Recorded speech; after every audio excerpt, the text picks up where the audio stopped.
I was wrong. Mrinal പറയുകയാണ്, ഞാനൊരു പൊട്ടനാണ്, മരമണ്ടനാണ്, മരക്കഴുതയാണെന്ന് അയാൾ ആ വീഡിയോയിൽ ഒരു 10 പ്രാവശ്യമെങ്കിലും പറഞ്ഞിട്ടുണ്ട്. അത് കാണുന്ന പ്രേക്ഷകർക്ക് അല്ലാതെ തന്നെ മനസ്സിലാകുന്നുണ്ട് ഇയാളൊരു മണ്ടനാണെന്നുള്ള കാര്യം. ആൾക്കാരെ എത്രയോ റെസ്റ്റോറൻറ്റ്, പലതരത്തിലുള്ള റെസ്റ്റോറൻറ്റ്, കിച്ചൺ, ഇവിടെ എല്ലാം പോയിട്ട് ഭക്ഷണം തട്ടി വെട്ടി വിഴുങ്ങിയതിന് ശേഷം അവരെ കുറ്റം പറഞ്ഞപ്പോൾ നാളെ ഒരിക്കൽ തനിക്കിത് തിരിച്ചു വരുമെന്നുള്ളത് മനസ്സിലാക്കാൻ കഴിഞ്ഞിട്ടില്ലെങ്കിൽ ഇവനെ മണ്ടനെന്ന് തന്നെ, ഇവൻ തന്നെ മണ്ടനെന്ന് പറഞ്ഞു. പിന്നെയും കൂടുതലായിട്ട് പറയേണ്ട കാര്യമില്ല. ഇയാൾക്ക് കോക്കെന്ന് പറയുന്ന ഒരു സിനിമാ നിരൂപകനെ മനസ്സിലാക്കിയാൽ മാത്രം മതിയായിരുന്നല്ലോ, ഇയാൾക്ക് ഈ വിഷയം വരത്തില്ലായിരുന്നല്ലോ. കോക്കെന്ന് പറയുന്നവൻ തൻ്റെ പരിമിതി മനസ്സിലാക്കിയിട്ട് അയാളുടെ ജോലി തന്നെ ഉപേക്ഷിച്ചിട്ട് നാട്ടുകാരിൽ നിന്ന് ഓടിപ്പോയിട്ട് സിനിമാ കൊട്ടകളുടെ ഇരുളിലിരുന്ന് സിനിമ കണ്ടിട്ട് ആ സിനിമയെക്കുറിച്ച് കുറ്റം പറയുകയാണ്. കുറ്റം പറഞ്ഞാലും അയാൾ ചെയ്യുന്ന ജോലിയിൽ അല്ലെങ്കിൽ നിരൂപണം നടത്തുന്നതിൽ വാസ്തവമുള്ളത് കൊണ്ട് അയാളെ സപ്പോർട്ട് ചെയ്യുന്ന വളരെയധികം പേരുണ്ട്. പക്ഷേ ചില സിനിമകളെ അയാൾ വളരെയധികം താറടിച്ച് കാണിക്കുന്നതായിട്ടും കാണുവാനായിട്ട് സാധിക്കുന്നു.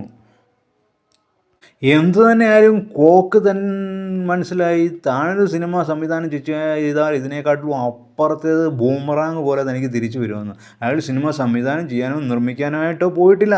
പക്ഷേ മൃണാൾ എന്ന് പറയുന്നവൻ എല്ലായിടത്തും പോയി വെട്ടി വിഴുങ്ങിയിട്ട് ഇവന് വെട്ടി വിഴുങ്ങുക, തിന്നുക എന്നുള്ളത് മാത്രമേ അറിയത്തുള്ളൂ എന്നുള്ളത്, വേറൊരു ജോലി അറിയത്തില്ല എന്നുള്ളത് ഇയാൾ റെസ്റ്റോറൻറ്റ് തുടങ്ങിയപ്പോൾ തന്നെ മനസ്സിലായി.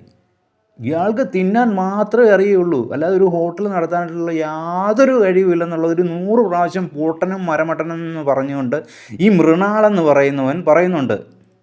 ഇങ്ങനെ വെട്ടി വിഴുങ്ങിയിട്ട് കുറ്റം പറഞ്ഞിട്ട് ഇവനൊരു ഹോട്ടൽ നടത്തി കഴിഞ്ഞിട്ട് ഇവനോട് ഈ രീതിയിൽ റിവ്യൂ പറയാനായിട്ട് മറ്റുള്ളവർക്ക് അവകാശമില്ല.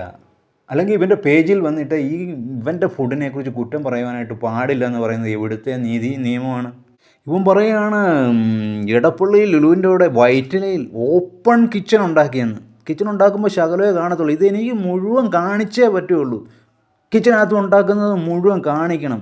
ഞാൻ എന്തിനായിരുന്നു ഇത്രയും സ്ക്വയർ ഫീറ്റിൽ ഇത്രയും വലിയ കിച്ചൺ ഉണ്ടാക്കിയത്? അടുക്കള ഓല മറിച്ചിട്ട് എന്തെങ്കിലും തട്ടിക്കൂട്ട് സാധനങ്ങളെല്ലാം കൊണ്ട് കൊണ്ടാക്കിയിട്ട് ആൾക്കാരെ കളിപ്പിച്ചാൽ പോരെ. ഇത്രയും റിവ്യൂ നടത്തുന്നവൻ ഇങ്ങനത്തെ പരിപാടി കാണിച്ചു കഴിഞ്ഞാൽ ഇവന് തല്ല് കിട്ടുമെന്നുള്ളത് മനസ്സിലാക്കാനുള്ള ബോധം ഈ മൃണാൾ എന്ന് പറയുന്നവനില്ലേ. ഞാനെന്തിനാണ് ഇത്രയും വലിയ കിച്ചൺ ഉണ്ടാക്കിയെന്ന്? പെപ്സി, കോക്ക് ഇതുപോലുള്ള സാധനങ്ങളൊന്നും ഞാൻ കൊടുക്കാതിരുന്നിട്ടുണ്ടെങ്കിൽ നീ ജ്യൂസ് ഉണ്ടാക്കിയിട്ട് അതിൻ്റെ ഇരട്ടി കാശ് ഉണ്ടാക്കിയിട്ടുണ്ട്. പെപ്സി, കോക്ക് ഉണ്ടായിക്കഴിഞ്ഞ് കൊക്കോക്കോള കൊടുത്തു കഴിഞ്ഞാൽ ഇത്രത്തോളം ലാഭം അതിൻ്റെ അത് കിട്ടുകയുള്ളൂ. അതാർക്കും മനസ്സിലാക്കാം. നീ ഇത്രയും തലമണ്ട പുകഞ്ഞ് പറയേണ്ട കാര്യമില്ല. നല്ല ഇൻഗ്രീഡിയൻസ് ഉപയോഗിച്ച് ഭക്ഷണം ഉണ്ടാക്കി, നിങ്ങൾ നല്ല ഇൻഗ്രീഡിയൻസ് ഉണ്ടാക്കിയിട്ട് ഭക്ഷണം ഉണ്ടാക്കിയിട്ടാണോ തൻ്റെ അടുക്കൽ നിന്ന് വന്നിട്ട് ആൾക്കാർ കുറ്റം പറയുന്നത്? ഗ്ലാസ് ജാറിൽ ഭക്ഷണം പാക്ക് ചെയ്ത് കൊടുത്തെന്ന്. ഗ്ലാസ് ജാറിൽ കൊടുത്തു. ഈ പറയുന്ന രീതിയിലുള്ള നല്ല ഭക്ഷണം നീ കൊടുത്തിട്ടുണ്ടെങ്കിൽ ഏത് സ്ഥലത്തിൻ്റെ എവിടെ കൊണ്ടുവച്ചെന്ന് പറഞ്ഞാലും അവിടേക്ക് ആൾക്കാർ തിരക്കി വരും. അതിന് നീ എറണാകുളം കൊച്ചി പോലുള്ള സിറ്റിയിലൊന്നും കൊണ്ട് ഭക്ഷണം ഉണ്ടാക്കി വെക്കേണ്ട കാര്യമില്ല. ഭക്ഷണം കൊള്ളില്ല, അല്ലെങ്കിൽ നിൻ്റെ ഇടപെടൽ കൊള്ളില്ല, നിൻ്റെ സർവീസ് ശരിയല്ല, നിൻ്റെ ആൾക്കാരുടെ ഇടപെടൽ ശരിയല്ല, നിൻ്റെ ആ ലെവൽ എന്തെങ്കിലും മോശമായിട്ട് വരുന്നത് കൊണ്ടാണ് അങ്ങനെ വരുന്നത്.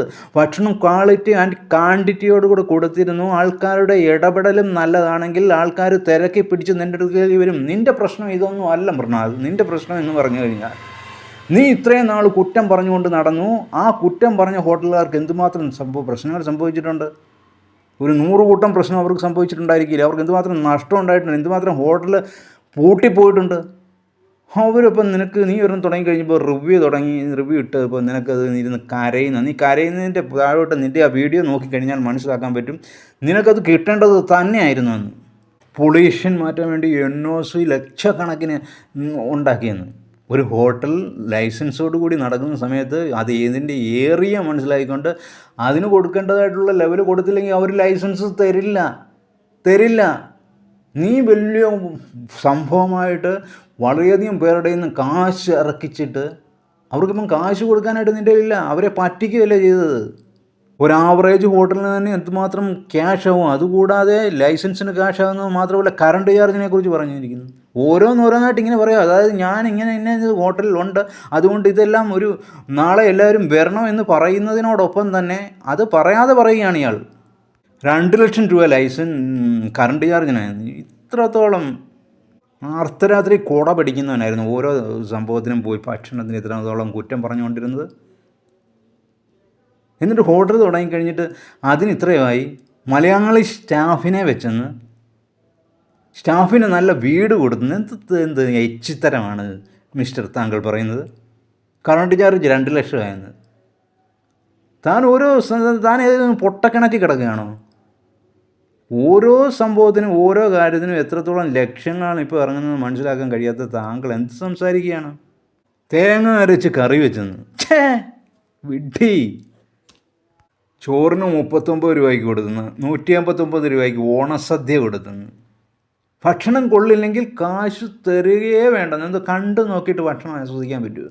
ഭക്ഷണം കഴിച്ചിട്ട് കൊടുത്തില്ലെങ്കിൽ വിവരം നീ അറിയിക്കും. എന്നിട്ട് പുതിയ അടവ് തന്ത്രങ്ങളൊക്കെ തൻ്റെ മനസ്സിൽ വെച്ചാൽ മതി. അതായത് ഓരോന്നോരോന്നായിട്ട് പറയുകയാണ്, AC മറ്റേത് മറിച്ചത് എന്തുവാണ്, ഇതെല്ലാം ഉണ്ടെന്ന് അറിഞ്ഞിട്ട് ഇനി ആൾക്കാർ വരണം. പൊട്ടി തകരാറായി. കാരണം പണം നിക്ഷേപിച്ചവരെ മുഴുവൻ ഇയാൾ വഞ്ചിച്ചു. പണം നിക്ഷേപിച്ചവരെ മുഴുവൻ കോടിക്കണക്കിന് നഷ്ടത്തിലാക്കി. അതിനുശേഷം അയാൾ തന്നെ പറയണം, ഐ വാസ് റോങ്. മൃണാൾ, ഒരു സാധാരണ ഹോട്ടൽ താൻ തുടങ്ങുകയല്ല. അല്ലാതൊരു ഹോട്ടൽ നടക്കണമെന്നുണ്ടെങ്കിൽ അവിടെ ലൈസൻസ് കിട്ടണമെന്നുണ്ടെങ്കിൽ fire and safety, smoke detector, fire alarm, emergency light ഉൾപ്പെടെ hotel washing, cleaning, kitchen, emergency door system തുടങ്ങി എല്ലാ ലെവലും ഉണ്ടെങ്കിൽ അത് തൃപ്തിപ്പെട്ടതിന് ശേഷം മാത്രമേ ലൈസൻസ് കിട്ടുകയുള്ളൂ. അതിന് ഇദ്ദേഹം ഇത്രത്തോളം പറഞ്ഞ് മനസ്സിലാക്കേണ്ട കാര്യമില്ല. ഇതെല്ലാം ചുരുക്കത്തിൽ പറഞ്ഞു കഴിഞ്ഞാൽ താൻ പല പ്രാവശ്യം നടത്തിയിട്ടുള്ള ഹോട്ടലിൽ പോയിട്ടുള്ള ഈ തീറ്റ നടത്തിയതിന് ശേഷം കുറ്റം പറഞ്ഞതിൻ്റെ ഫലമാണ് താങ്കൾ അനുഭവിക്കുന്നത്.